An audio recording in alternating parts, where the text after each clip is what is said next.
అందరికీ నమస్కారం. నేను మీ వెంకట్‌ని. శ్రీకృష్ణ పరమాత్మని తెలుసుకునే భాగంగా ఈ కథ మన కోసం. ఏది చేస్తే అది పొందుతాం. స్వార్థంతో మనిషి ఉన్నప్పుడు కలిసి రాదు. ఎప్పుడైతే ఇతరుల గురించి నువ్వు ఆలోచిస్తావో అప్పుడు నీకు మంచి జరుగుతుంది అని చెప్పే గాథ ఈ కథ. ఒకసారి శ్రీకృష్ణ అర్జునులు కలిసి వెళ్ళుచుండగా వారికి మార్గమధ్యమున ఒక పేద యాచకుడు కనిపించాడు. జాలిపడిన అర్జునుడు ఒక సంచెడు బంగారు నాణేలు ఇచ్చాడు. సంతోషంతో ఇంటికి వెళ్తుండగా మార్గమధ్యంలో ఒక దొంగ ఆ యాచకుని కత్తితో బెదిరించి నాణేల సంచిని లాక్కున్నాడు. మరలా ఆ పేద యాచకుడు భిక్షాటన చేయనారంభించాడు. ఓ రోజు అర్జునుడు మరలా అతన్ని చూసి ఆశ్చర్యపోయి విషయం తెలుసుకుని జాలిపడి ఈసారి ఖరీదైన వజ్రాన్నిచ్చి సుఖంగా జీవించమని చెప్పాడు. ఆ యాచకుడు ఈసారి జాగ్రత్తగా ఇంటికి తీసుకుని వెళ్ళి గదిలో ఒక మూలన ఒక కుండలో వజ్రాన్ని దాచిపెట్టి ఆ రాత్రి నిద్రించాడు. తెల్లవారు చూస్తే ఇంట్లో భార్య లేదు కదా, ఆ కుండ కూడా లేదు. పరిగెత్తుకుంటూ నదీ తీరం వైపు వెళ్ళసాగాడు. భార్యను ఆమె చేతిలో కుండను చూసి హమ్మయ్య అనుకున్నాడు. కుండలో చూస్తే వజ్రమూ లేదు. నదిలో నీళ్ల కోసం ముంచినప్పుడు నదీ ప్రవాహంలో కొట్టుకుపోయింది ఆ వజ్రం. తన దురదృష్టానికి ఎంతో చింతించిన ఆ యాచకుడు మరలా వీధిలోకి వెళ్ళవలసి వచ్చింది. కృష్ణార్జునులు అతన్ని చూసి ఏమైందని విచారించారు. ఇతనెవరో పరమ దురదృష్టవంతుడిలా ఉన్నాడు అని అర్జునుడు శ్రీకృష్ణునితో అన్నాడు. లేదు, ఈసారి ఏం జరుగుతుందో చూద్దామని ఆ యాచకుని చేతుల్లో 2 బంగారు నాణేలు పెట్టారు శ్రీకృష్ణ పరమాత్మ. ఒకప్పుడు సంచెడు నాణేలు, ఎంతో విలువైన వజ్రం నా దగ్గర నిలువలేదు. ఈ 2 నాణేలు నా తలరాతను మారుస్తాయా, నా పిచ్చి అనుకుంటూ ఆ యాచకుడు ఇంటికి వెళ్చున్నాడు.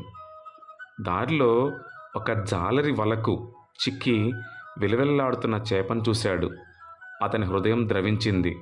నా దగ్గరున్న ఈ 2 నాణేలు నా తలరాతను మార్చలేవు కాబట్టి పాపం ఈ మూగజీవి ప్రాణాలైనా రక్షిద్దాం అని తన దగ్గరున్న ఆ 2 నాణాలు ఇచ్చేసి ఆ చేపను తీసుకుని ఇంటికి వెళ్ళి ఒక నీటి తొట్టులో వేశాడా యాచకుడు. కొద్దిసేపటికి అతని భార్య ఆ చేపను చూసి, అయ్యో, దీని నోట్లో ఏదో ఇరుక్కుంది, అందుకే ఇది గిలగిలా కొట్టుకునిచున్నది అని భర్తకు చెప్పింది. ఇద్దరూ కలిసి ఆ చేప నోరు తెరవగా నదిలో పోగొట్టుకున్న ఆ వజ్రం ఆ చేప నోట్లో కనిపించగానే దొరికింది, చిక్కింది, నా చేతికి చిక్కింది అని గావుకేకలు పెట్టారు భార్య భర్త. ఆ సమయంలోనే ఆ ఇంట్లో దూరి ఉన్న దొంగ ఆ యాచకుని చూసి భయంతో తన్నే కనిపెట్టడానికి వచ్చాడని వణికిపోయాడు. ఆ యాచకుని దగ్గరకు వచ్చి, నీకు దండం పెడతాను, నీ బంగారు నాణాల సంచిని నీకే ఇస్తాను, నన్ను మాత్రం రాజభటులకు పట్టివ్వొద్దని బతిమాలాడు. ఆ దంపతులు ఆశ్చర్యపోయారు. పోగొట్టుకున్న 2 విలువైన వస్తువులను తమకు చేరాయని ఎంతో ఆనందించారు. వెంటనే పరుగున ఈ విషయాన్ని కృష్ణార్జునులకు చెప్పారు. అప్పుడు అర్జునుడు, కృష్ణ, నేను ఎంతో అమూల్యమైన బంగారు నాణాల సంచిని, వజ్రాన్ని ఇచ్చినా అతని దశ తిరగలేదు. నువ్వు ఇచ్చిన 2 నాణాలు అతని జీవితాన్ని మలుపు తిప్పాయి. ఇది ఎలా సాధ్యం అని ప్రశ్నించాడు అర్జునుడు. అప్పుడు శ్రీకృష్ణ పరమాత్మ ఇలా సెలవిచ్చారు.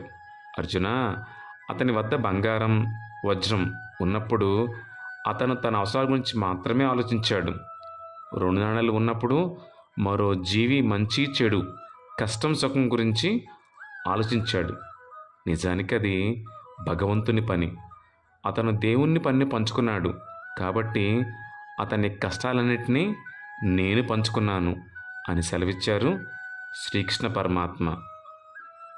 ఎప్పుడైతే మనం ఇతరుల గురించి ఆలోచించడం మొదలు పెడతామో అప్పుడు మనకి మంచి జరుగుతుంది అని చెప్పే గాథ ఈ కథ.